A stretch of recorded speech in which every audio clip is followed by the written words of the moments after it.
প্রতিদিন গীতাপাঠ শুনলে মন শান্ত হয়, জীবনে সঠিক পথ দেখাতে সাহায্য করে। দুঃখ, ভয়, রাগ দূর হয়, আত্মবিশ্বাস বৃদ্ধি পায়। কর্ম ও ভক্তির মাধ্যমে হৃদয়ের শক্তি, ঘরে শান্তি ও জীবনে আলো নিয়ে আসে। তাই প্রতিদিন আমাদের চ্যানেল থেকে 2টি শ্লোক সহ একটি পাঠ শুনুন। ইয়োদগ্রে চানুবন্ধে চ সুখম মোহনম আত্মনঃ নিদ্রালস্য প্রমাদোত্থম তত্তামসমুদারিতম।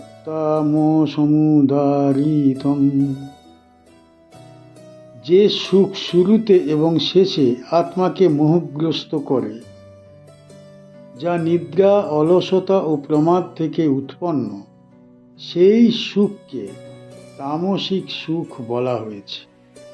ইয়ৎ মানে যা, অগ্রে মানে প্রথমে, চ মানে এবং, অনুবন্ধে মানে পরিণামে, চ মানে এবং, সুখম মানে সুখ, মোহনম মানে মোহ উৎপন্নকারী, আত্মনহ মানে আত্মার, নিদ্রা মানে ঘুম, আলস্য মানে কর্ম বিমুখতা বা জড়তা, প্রমাদ মানে অজ্ঞতা বা অবিবেচনা, উত্থম মানে উৎপন্ন, তৎ মানে সেই, তামসম মানে তামসিক, উদাহৃতম বলা হয়েছে বা ঘোষিত। এই শ্লোকে ভগবান শ্রীকৃষ্ণ মানুষের সুখের প্রকৃতি বিচার করেছেন। সমস্ত সুখ সমান নয়। কিছু সুখ আত্মাকে জাগ্রত করে, কিছু সুখ কামনা বাড়ায়, আবার কিছু সুখ আত্মাকে অন্ধকারে নিমজ্জিত করে। এখানে যে সুখের কথা বলা হয়েছে তা তামসিক সুখ। তামসিক সুখের বিশেষ লক্ষণ হল, প্রথমে আরাম মনে হয়, পরে অহংকার সৃষ্টি করে। যেমন অতিরিক্ত ঘুম, শরীরকে ভারী করে এমন ভোজন, উদ্দেশ্যহীন সময় নষ্ট, কর্ম থেকে পালানো। এগুলো মুহূর্তে আনন্দ দেয়, কিন্তু আত্মাকে জড়ো করে দেয়। চিত্তের জ্যোতি নিভে যায়, বুদ্ধি সিদ্ধান্ত নিতে পারে না, ধর্মবোধ ম্লান হয়ে যায়। নিদ্রা স্বাভাবিক হলে শরীর বিশ্রাম পায়, কিন্তু তামসিক নিদ্রা মানুষের শক্তি হ্রাস করে। তখন মানুষ কর্ম করতে চায় না, সাধনা করতে চায় না, জ্ঞান শুনতে বিরক্ত হয়। অলসতা ধীরে ধীরে অভ্যাস হয়ে যায়। এরপরেই প্রমাদ জন্মায়। কর্তব্য জানলেও পালন না করা, ধর্ম জানলেও গ্রহণ না করা, পাপ বুঝেও ত্যাগ না করা, এই অবস্থায় তামসিক সুখের পরিণতি। এই সুখের মধ্যে এক প্রকার মোহ থাকে। মানুষ ভাবে যে সে শান্তিতে আছে, কিন্তু প্রকৃতপক্ষে সে অজ্ঞতার আবরণে ঢাকা পড়ে থাকে। যেমন গভীর অন্ধকারে বসে থাকা মানুষ সূর্যের কথা ভুলে যায়, তেমনি তামসিক সুখে আসক্ত ব্যক্তি আত্মার আনন্দ ভুলে যায়।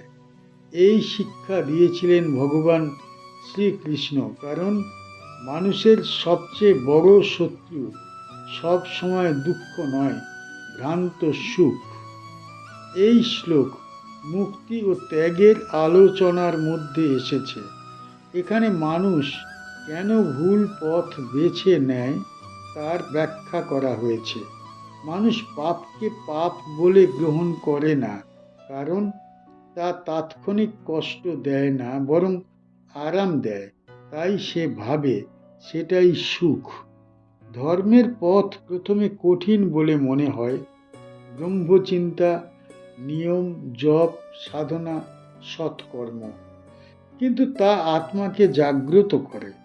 বিপরীতে তামসিক সুখ সহজ, কিছু না করা, বিলম্ব করা, উদ্দেশ্যহীন জীবনযাপন, এগুলোই পতনের কারণ। শাস্ত্র বোঝাতে চায় আত্মার প্রকৃতি আনন্দময়, কিন্তু অজ্ঞানতার কারণে মানুষ দেহকেন্দ্রিক আরামকে আনন্দ বলে ভুল করে। আর সেই ভুল ধারণা ভাঙানোর জন্যে এই শিক্ষা প্রদান করা হয়েছে। আমরা এই শ্লোক থেকে কি শিখতে পারি? এই শ্লোক মানুষকে নিজের সুখ বিচার করতে শেখায়, যা আমাদের শক্তি হরণ করে, জ্ঞান কমায়, কর্তব্য ভুলিয়ে দেয়। তা কখনোই প্রকৃত সুখ নয়। আরাম সবসময় কল্যাণ নয়, অনেক সময় কষ্টই উন্নতির পথ। নিদ্রা প্রয়োজন, কিন্তু অতিরিক্ত নিদ্রা পতন। বিশ্রাম দরকার, কিন্তু কর্মবিমুখতা অধর্ম। আনন্দ দরকার, কিন্তু অজ্ঞতা নয়। জীবনকে জাগ্রত রাখতে হলে সচেতনতা দরকার। এই শিক্ষা গ্রহণ করলে মানুষ নিজের জীবন পরীক্ষা করতে পারে। দিন কাটছে কি শুধুই আরামে? কর্ম বিলম্বিত হচ্ছে কি? ধর্মকর্মে অনীহা বাড়ছে কি? যদি হয়, তবে তা তামসিক সুখের লক্ষণ। সত্যিকারের আনন্দ আত্মাকে প্রসারিত করে, চিত্তকে নির্মল করে, ঈশ্বর স্মরণে আগ্রহ জাগায়। আর যে আনন্দ মানুষকে ভারী করে, অচেতন করে, উদ্দেশ্যহীন করে, তা অন্ধকারের পথ। তাই এই শ্লোক সতর্ক বার্তা বয়ে আনে, সব সুখ গ্রহণযোগ্য নয়। যে সুখ আত্মাকে জাগায় সেটাই গ্রহণীয়, আর যে সুখ আত্মাকে ঢেকে দেয় সেটা পরিত্যাজ্য। ন তদস্তি পৃথিব্যাং বা দিবি দেবেষু বা পুনঃ স্বত্বম প্রকৃতি জৈর্মুক্তম ইয়দেভিঃ স্যাৎ বিভির্গুণৈ। পৃথিবীতে হোক বা স্বর্গলোকে দেবতাদের মধ্যে হোক, এমন কোনো সত্তা নেই যা প্রকৃতিজাত এই 3 গুণ থেকে সম্পূর্ণ মুক্ত থাকতে পারে। ন মানে নেই, তৎ মানে সেই, অস্তি মানে আছে, পৃথিব্যাং মানে পৃথিবীতে, বা মানে অথবা, দিবি মানে স্বর্গলোকে, দেবেষু মানে দেবতাদের মধ্যে, বা মানে অথবা, পুনঃ মানে আবার, স্বত্বম মানে জীবসত্তা বা অস্তিত্ব, প্রকৃতির জয়ী মানে প্রকৃতি থেকে উৎপন্ন, মুক্তম মানে মুক্ত, ইয়ৎ মানে যা, এভি মানে এই, স্যাৎ মানে হয়, এভিগুণৈ মানে এই গুণ সমূহ দ্বারা। এই শ্লোকে ভগবান শ্রীকৃষ্ণ মানব জীবনের এক গভীর তত্ত্ব প্রকাশ করেছেন। সমগ্র সৃষ্টি প্রকৃতির দ্বারা গঠিত এবং প্রকৃতির মূল উপাদান হল 3 গুণ, সত্য, রজ ও তম। এই 3 গুণ মিলিয়ে মানুষের মন, চিন্তা, আচরণ, বুদ্ধি, কর্মপ্রবণতা ও চরিত্র গড়ে তোলে। কোনো মানুষ, কোনো দেবতা, এমনকি স্বর্গলোকে অবস্থানকারী জীব এই গুণত্রয়ের প্রভাবের বাইরে থাকতে পারে না। অর্থাৎ এই গুণত্রয়ই জীবনের ভিত্তি। সত্যগুণ জ্ঞান, শান্তি, পবিত্রতা ও আলো প্রদান করে। রজগুণ কর্মপ্রবণতা, আকাঙ্ক্ষা, অস্থিরতা ও ভোগেচ্ছা সৃষ্টি করে।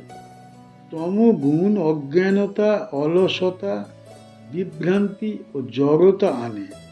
একজন মানুষের মধ্যে কখনো সত্যগুণ বৃদ্ধি পায়, কখনো রজগুণ, কখনো বা তমগুণ। তাই মানুষের আচরণ পরিবর্তনশীল। একদিন সে ভক্তিময় ও শান্ত, আরেকদিন ক্রোধী ও অস্থির, অন্যদিন অলস ও উদাসীন। এই পরিবর্তনের কারণ গুণত্রয়। এই শ্লোকের বিশেষ অর্থ হল, কেউ নিজেকে সম্পূর্ণ নিখুঁত বা সম্পূর্ণ পাপ মুক্ত ভাবতে পারে না, কারণ শরীরধারী মানেই প্রকৃতির অধীন। দেবতারা মানুষের তুলনায় উন্নত হলেও তারাও গুণত্রয়ের সীমার মধ্যে আবদ্ধ, তাই অহংকার অর্থহীন। মানুষ যদি নিজের দুর্বলতা দেখে হতাশ হয়, তবে তা ভুল। আর যদি নিজেকে সর্বশ্রেষ্ঠ ভাবে, তবে তাও ভুল। গুণত্রয়ের প্রভাবে সবাই চলমান। এখানে একটি গুরুত্বপূর্ণ আধ্যাত্মিক শিক্ষা আছে। মুক্তি মানে গুণের ধ্বংস নয়, গুণের ঊর্ধ্বে চেতনার জাগরণ। সাধনা, ভক্তি ও জ্ঞান দ্বারা মানুষ গুণের দ্বারা প্রভাবিত হলেও গুণের দাস থাকে না। তখন সে গুণকে দেখে, কিন্তু গুণ তাকে চালায় না। যেমন নদীতে নৌকা থাকে, কিন্তু নৌকা যদি জলের মধ্যে থেকেও ডুবে না যায় তবে সে নিরাপদ।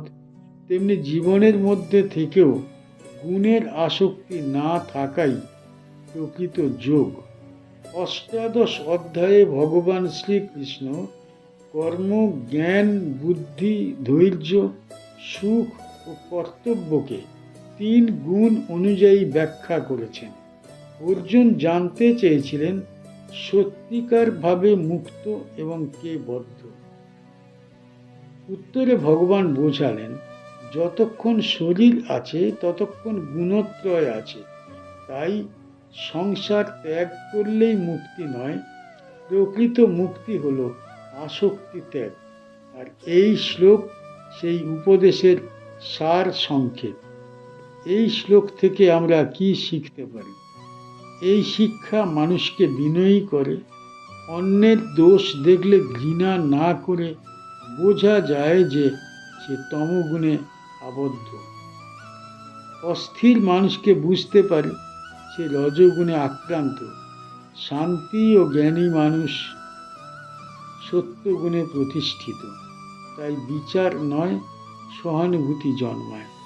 নিজের জীবনেও পরিবর্তন বোঝা যায়। কখনো মন ভক্তিতে ভরে ওঠে, কখনো ক্রোধ জাগে, কখনো অলসতা আসে। তখন জানা যায় এগুলো আত্মার প্রকৃতি নয়, গুণের খেলা। ফলে হতাশা কমে এবং আত্মসংযম বাড়ে। সাধনার লক্ষ্য তখন পরিষ্কার হয়, গুণের দ্বারা চালিত না হয়ে ঈশ্বর চেতনায় প্রতিষ্ঠিত হওয়া।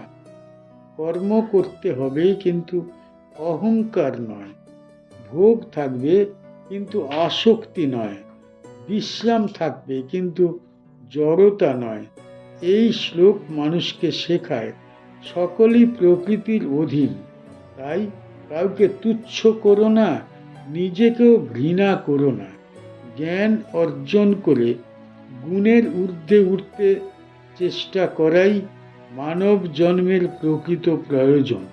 চ্যানেলের গীতা পাঠ কেমন হয়েছে, ব্যাখ্যা কেমন হয়েছে, আপনার কেমন লেগেছে কমেন্ট বক্সে অবশ্যই জানাবেন। এবং প্রতিনিয়ত গীতা পাঠ শোনার জন্য চ্যানেলটা অবশ্যই সাবস্ক্রাইব করে রাখুন। দেখা হচ্ছে